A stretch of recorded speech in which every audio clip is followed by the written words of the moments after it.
Okay, here we go. This is a bench test for the hybrid diffs for the E-Maxx.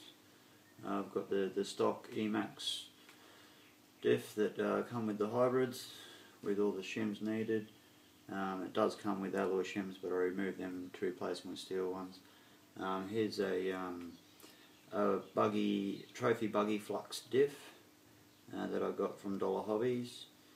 I've taken out the blue gasket and replaced it with a thinner gasket to allow it to fit in inside these bolts. The pinion's got 8mm bore, so you'll need dog bones for the centre shafts. So you know the ring gear is facing upwards, or the crown gear, whatever you want to call it, is facing upwards when you screw down the screws. That way you don't have to tell which direction it's going. I found that the easiest way to remember is have the ring gear sit inside the bowl calf that has the threads inside. There we go. So if I close that completely, if you can hear that, that's how much play is in there.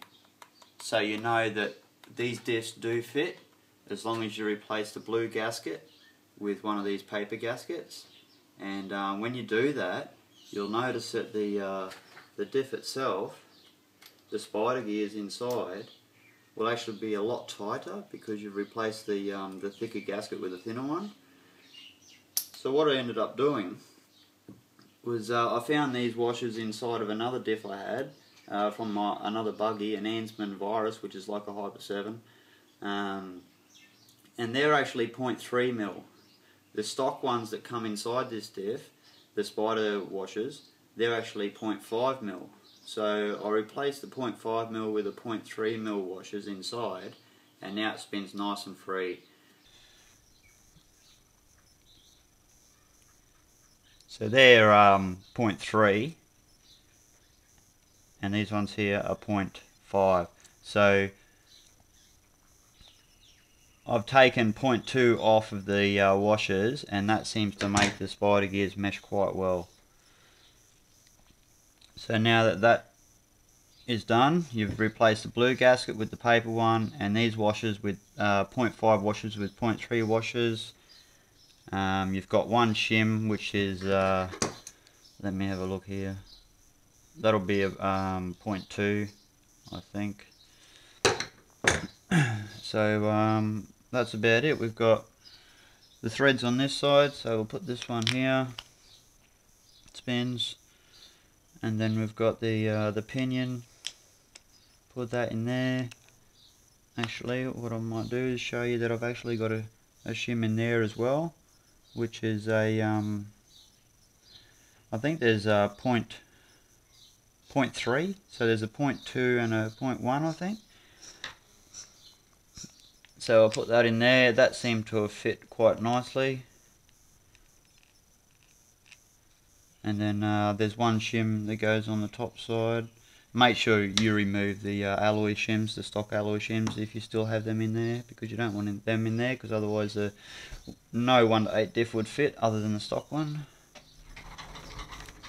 And then we clamp that together like that. If I can get it together. Hang on a sec. Now I've got that on there.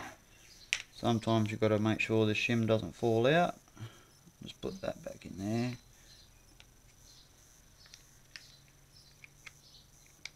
And then she clips in. Now that's on tight, we can spin this. Spins nice and freely. I haven't actually bolted this on to the car as such, so I'm not sure how far the dog bone will go in, but you can notice that that's sticking out a bit, the pinion. I'm sure that'll be fine though. So then we put the screws in, get the old factory Allen key, screw that one in there, not all the way down, just a little bit, and then you want to basically get all the screws down flush, all 3 screws down flush before you actually start tightening them up. That way you know that the bowl calves are flush together. And obviously you want to put a bit more lube in there at the moment. This is just a bench test for you, so you can sort of see how well they fit. 1,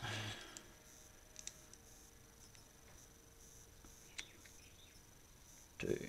I didn't bother taking the A-arms off. As you can see, they're true tracks, and it's a bit less of work to have to undo these pin resets or recess, or whatever they're called.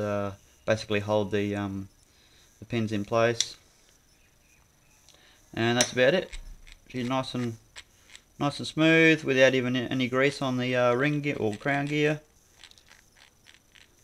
That way, 1 full turn, and that way, a couple of turns. Spin it with this side.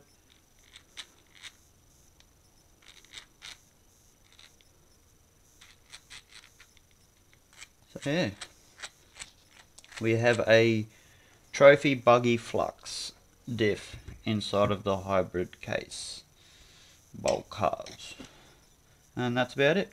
Thanks for watching.